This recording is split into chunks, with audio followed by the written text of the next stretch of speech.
Studio Delhi.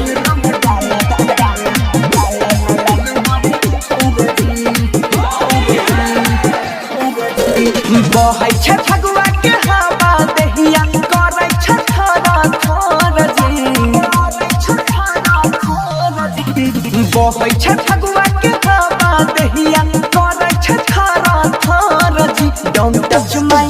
Don't touch my body देवर जी, रंग डाला न लाल हरिहर जी। Don't touch my body देवर जी, रंग डाला न लाल हरिहर जी।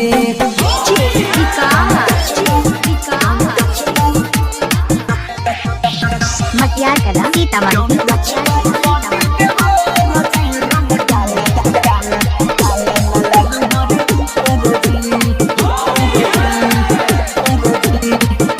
दूरे हटाई के अपन राखा पिचकारी, नहीं ते सुन जाइबो हमारा मुँह से जरा लगारी।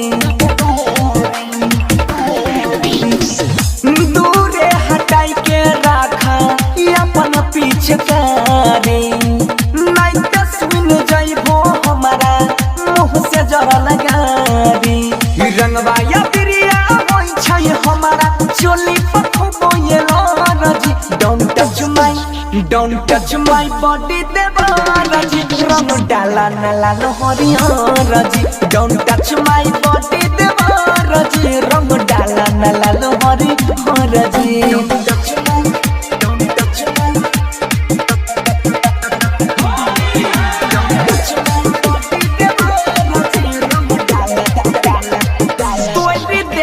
पिचकारी हाथावा से छीन के जाई के खूब लगा बाहो अपना छोटा की बहिन के।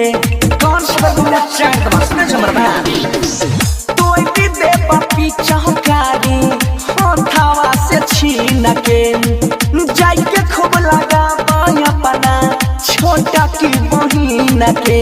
राइटर सोनू बुझाई नहीं छो बात हो मन से धर जी।